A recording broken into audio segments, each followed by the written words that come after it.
Bonjour à tous.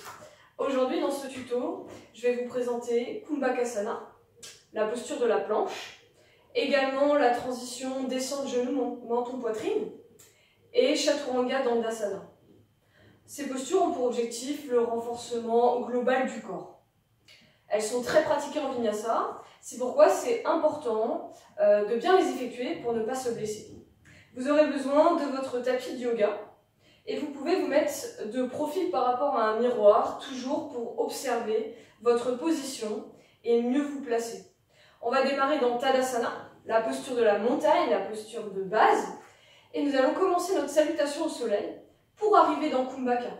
Ça va nous permettre aussi de réviser les positions que nous avons vues récemment dans les derniers tutos. On y va?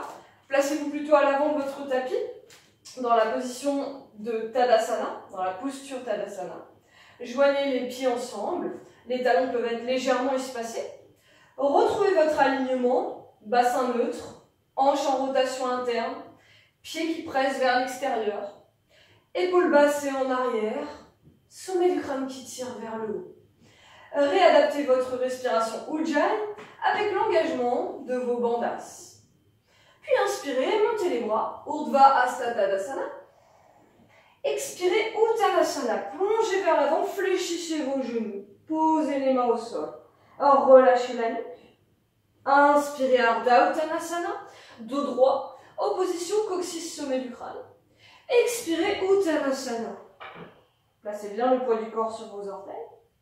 Puis inspirez, emmenez la jambe gauche derrière, Ajva Sanchalanasana.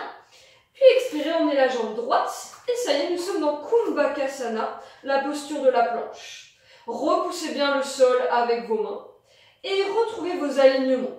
Les épaules sont au-dessus des poignets et nous avons la tête, le haut du dos, le bassin et les pieds alignés. Donc si je vous regarde de profil, je vois une planche légèrement inclinée, un peu plus haute au niveau de la tête et du haut du dos. Tournez bien les coudes vers l'arrière, les épaules en rotation externe. Éloignez les épaules des oreilles pour allonger la nuque. Cherchez l'opposition entre le sommet du crâne qui tire vers l'avant et les talons qui poussent derrière. Si vous avez mal au poignet, placez-vous sur vos poings.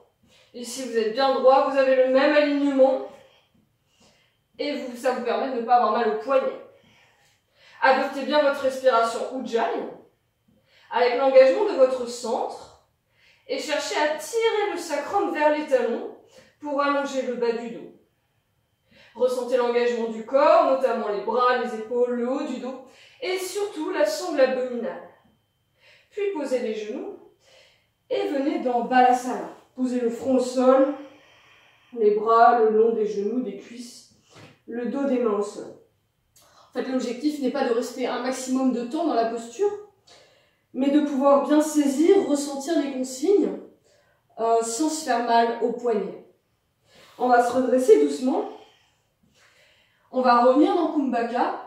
Et cette fois-ci, l'objectif va être de faire la transition descente, genou, menton, poitrine. Donc si vous avez mal au poignet, placez-vous sur les poings dans un premier temps. On y retourne. Allez, n'oubliez pas, avant de décoller les genoux, la rotation externe au niveau des épaules.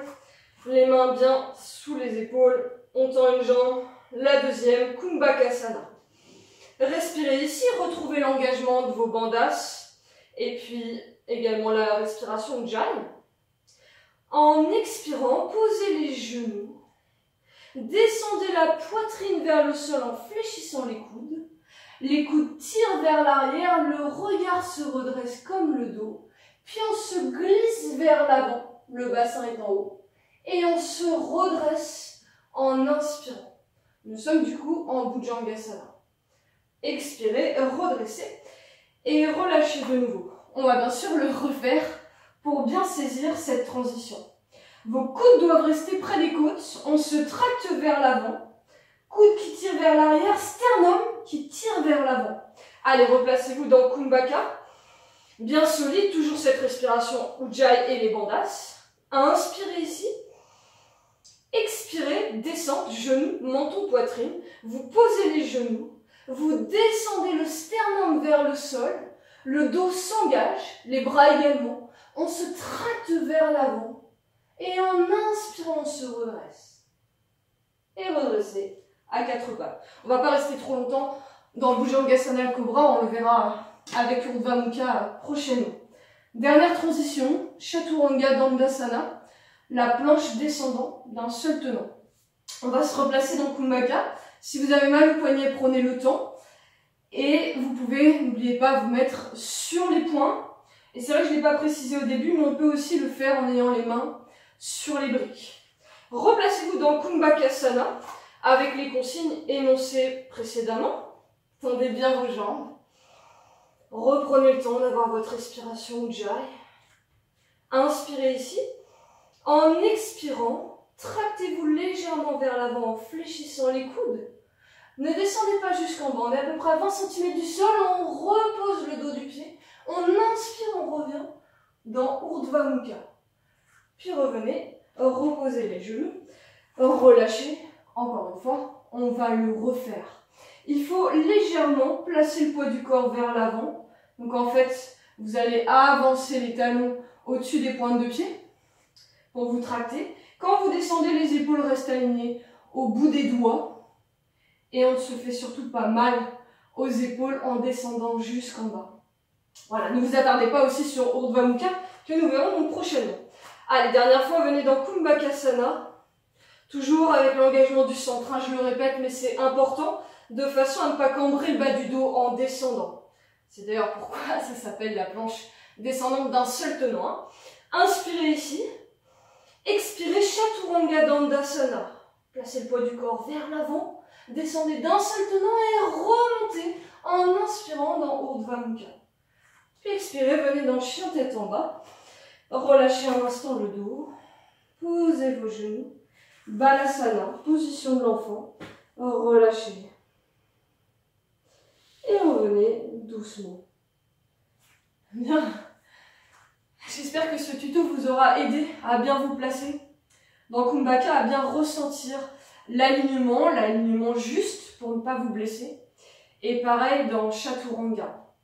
Donc Chaturanga qui peut être très dangereux pour les épaules et pour les poignets, surtout qu'il est répété très fréquemment lors des salutations au soleil, avec une certaine vitesse, un certain rythme, au bout d'un moment pour avoir un bon échauffement. La descente genou-menton-poitrine est donc une très bonne alternative. Si des fois vous vous sentez fatigué ou que vous avez mal au poignet, il faut privilégier cette transition plutôt que Chaturanga Dandasana afin de préserver vos articulations tout en ayant une pratique fluide. Voilà, je vous remercie d'avoir suivi ce tuto. S'il vous a aidé, n'hésitez pas à liker, à partager la vidéo. N'hésitez pas aussi à refaire, j'ai oublié de le dire, mais à refaire ce tuto de façon à bien assimiler les consignes, à mieux les ressentir. Et si vous avez besoin encore d'être corrigé, d'affiner vos sensations, d'améliorer votre posture, n'hésitez pas à me contacter. Pour du coaching personnalisé, je serai ravie de vous faire ressentir chaque posture de yoga pour améliorer votre pratique sans vous faire mal. À très vite pour d'autres tutos.